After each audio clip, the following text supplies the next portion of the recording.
Hi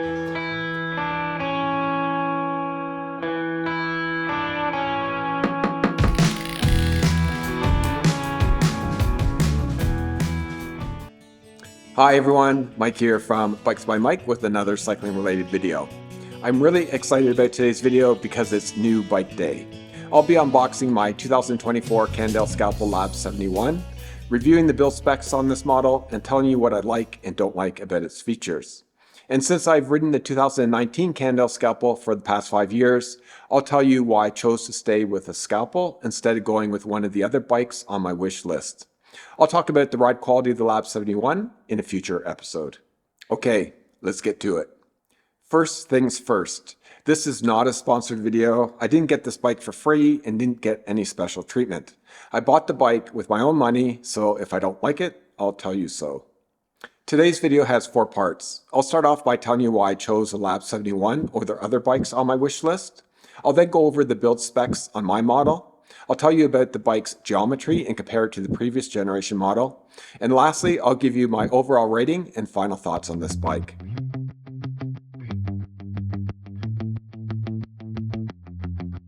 So why did I choose the Cannondale Scalpel LAB71 over all the other bikes on my wish list? I did a video several months back where I talked about the current state of the bike industry and why now is a really good time to be shopping for a new bike. Particularly an older model year bike, as those are the bikes heavily discounted right now. As has become common in my videos, I need to eat my words. In my video, I mocked the ridiculous high price of the 2024 Scalpel SC.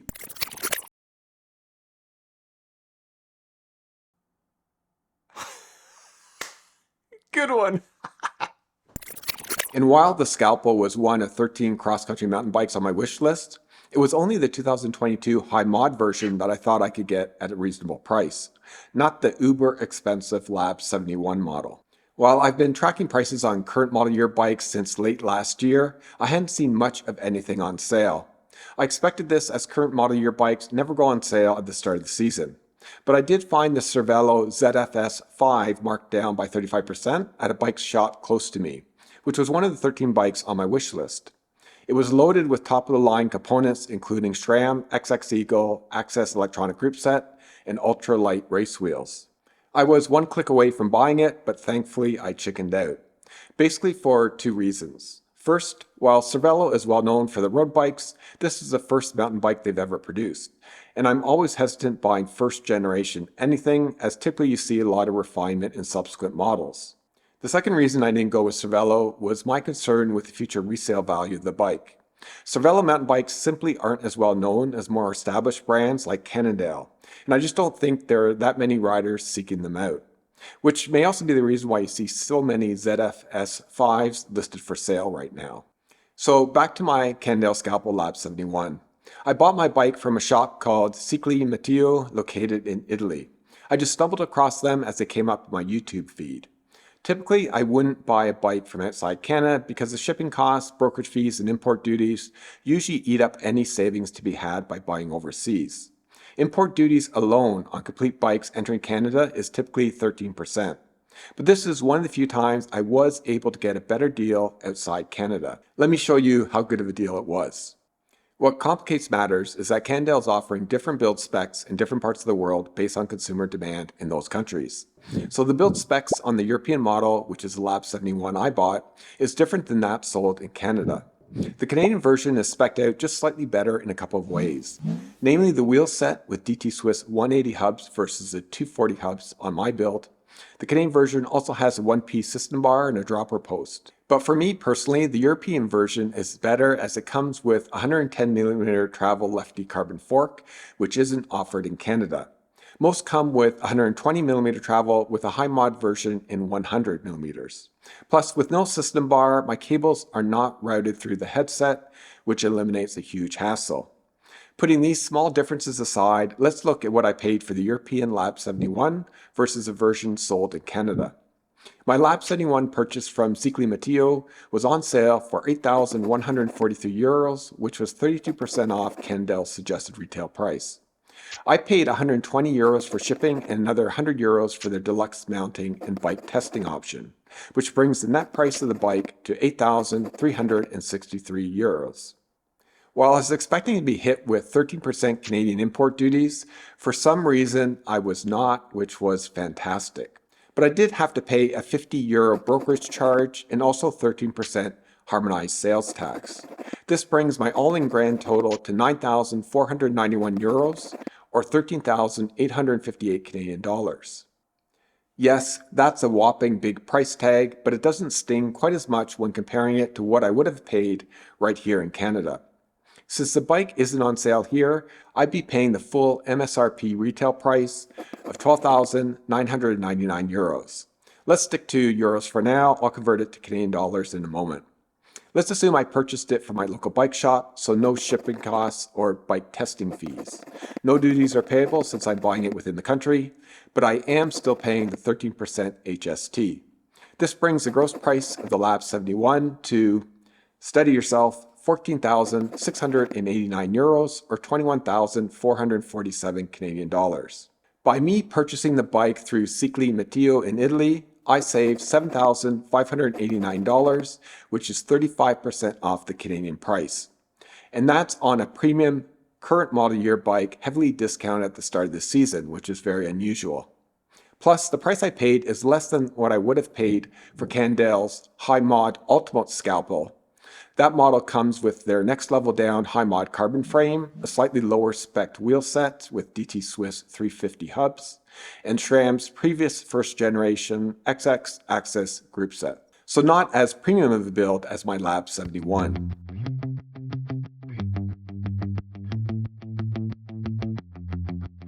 Now let's look more closely at the components and build specs on the Scalpel, starting with the frame in size large. I think the paint scheme on this bike looks super sharp. I'm not a huge fan of matte finishes because they are hard to maintain, but I really do like the combined use of both glossy and matte paint finishes, as well as a multi-tone color scheme. I know I'm going to be cursing this frame when I go to wrap protecting the bike, but I think it's worth it.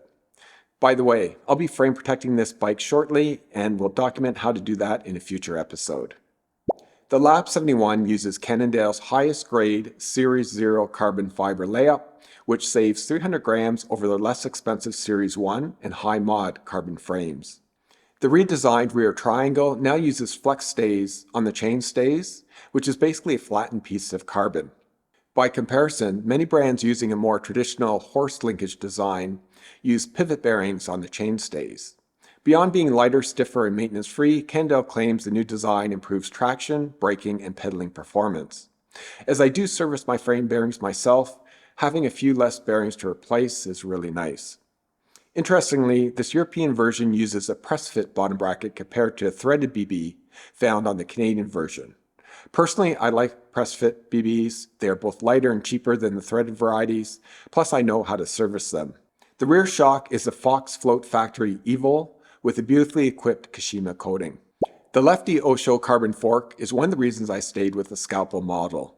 The older version on my 2019 Scalpel was the best fork I had used to that point, and the new lefty is improved. It is an incredibly stiff yet supple fork, which is a hard combination to find in a cross-country fork. This is the lefty Osho 120 carbon version, but it's been set up to run with 110 millimeters of travel, not 120. So it's an uncommon configuration, but one that I really like. I know that 120mm travel is now becoming the new standard on cross-country mountain bikes, but I see it as a bit of a compromise. Bikes with 120mm of travel typically require heavy use of suspension lockouts to keep them nimble while climbing. As I've talked about in previous episodes, I'm not a fan of manual remote lockouts. The benefit of going with 110mm of travel on a race-oriented bike like the Scalpel is that you can get the best of both worlds. A plush bike on technical terrain while still an efficient climber, even when not using a suspension lockout.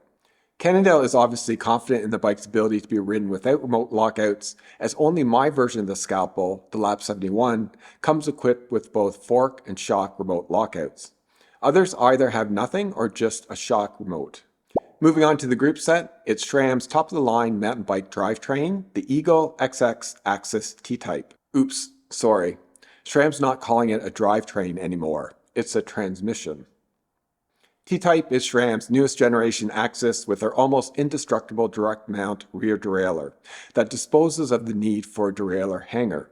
SRAM has kept the same larger gear range of 1052 tooth like before, and it's still 12-speed mounted on an XD driver.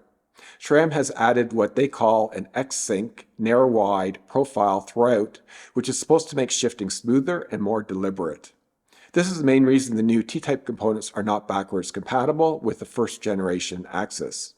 Other changes include the move to 13 and 16 tooth pulley wheels from the previous 12 and 14 tooth versions. And the lower one now has their magic wheel, which stops rotating should something get jammed in the pulley. The XXXL cranks have a hollow carbon construction that puts it among the lightest cranksets available today. Even the power meter version is ridiculously light.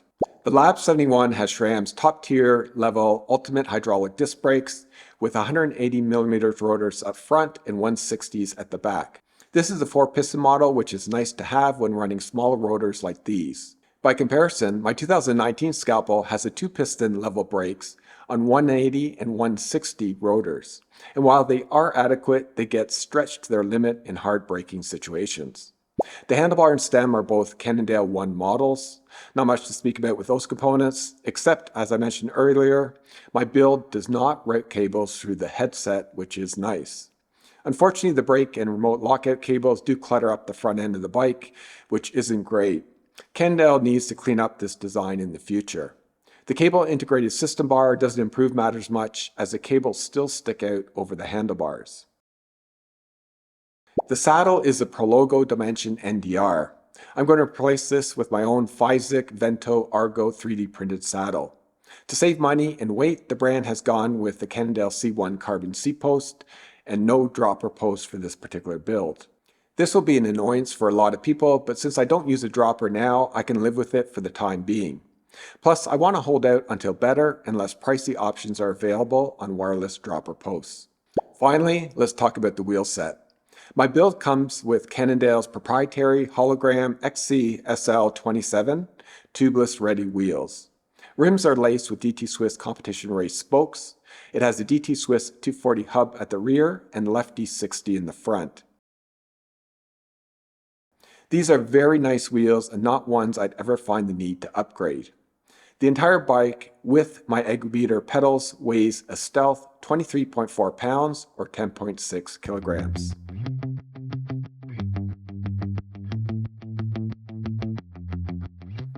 The frame geometry has been redesigned to be in line with modern cross-country bikes. That means it's slacker than before with a 66.6 degree head angle and a longer reach at 475mm. Chain stays are also longer than before. It puts the rider slightly more forward and down, as you can see in this illustration. The frame in the black outline is the previous generation model, while the white line is the newly redesigned 2024 Scalpel. Even before riding this version of the Scalpel, I could tell it would be improvement over the previous model. My 2019 Scalpel had a tendency to catch me or buck me occasionally over tough technical terrain. It's just a super responsive bike. The newest frame redesign, the move to longer travel suspension, is a common move most bike brands are making now on XC bikes. It keeps the bikes race-worthy while being a bit more compliant over technical terrain.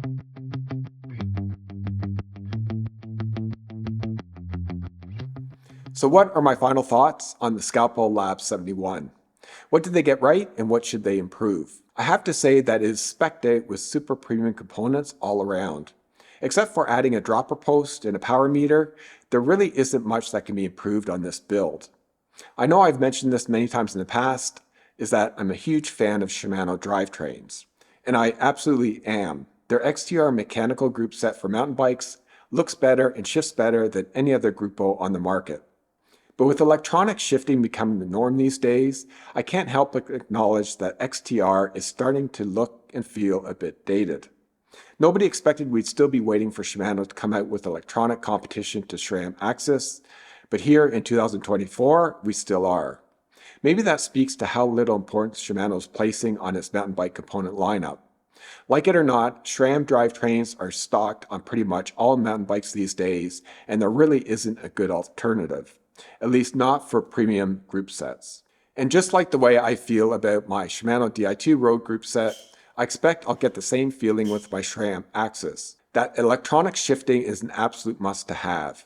As I felt for my 2019 Scalpel, I still believe the Lefty fork is one of the best, if not the best, mountain bike forks on the market today. And what separates the Scalpel from every other bike brand? The Lefty and the bike in general is very plush, yet is snappy and extremely efficient when climbing. Something hard to find in a cross-country race bike. It is a bike that can be ridden and raced entirely without the use of a suspension lockout.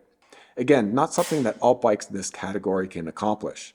A good example of that is the Scott Spark RC, which really does require the constant use of a lockout to get the bike to behave over a variety of terrain. Lastly, this rather unpopular version of the Lefty, the 110mm travel option, is for me the sweet spot when it comes to XC race suspension. It allows me to ride confidently over technical terrain while being able to carry speed on the climbs that trail bikes and downcountry bikes simply can't match. Until the time comes when automated suspension adjustment systems like SRAM's Flight Attendant are perfected, 120mm and longer travel bikes will always compromise climbing efficiency for better descending performance. And manual lockouts are simply not the solution. Period. Given I've now owned back-to-back Scalpels, it's pretty obvious that I love this mountain bike, and my score reflects that. Overall, I give it a score of 9 out of 10. So that's pretty much it for my initial review of the Cannondale Scalpel LAB71. If you're a Scalpel owner, or even if you're not, I'd love to hear your thoughts on the LAB71.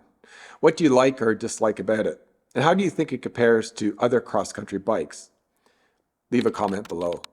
I also want to give a big thumbs up to the crew at the Cicli Matteo bike shop in Italy for the excellent customer service they provided and super fast delivery of my bike. Not to mention offering great pricing on a wide range of bikes and cycling accessories. I should mention that I did have one issue with my bike when it arrived at my doorstep. The seat post was delivered damaged. It had a crack right at the spot where it binds to the seat post clamp. I chatted with Cicli Matteo about this and they immediately sent me a new seat post. No hassle at all. That was really good to see. Check them out. I've included a link to their website below. That's all I got for today, folks. If you like this video, please give me a thumbs up and share it with your friends. And if you're not a subscriber to this channel, please subscribe as it'll allow me to produce more content for all of you. See you next time. Happy rolling.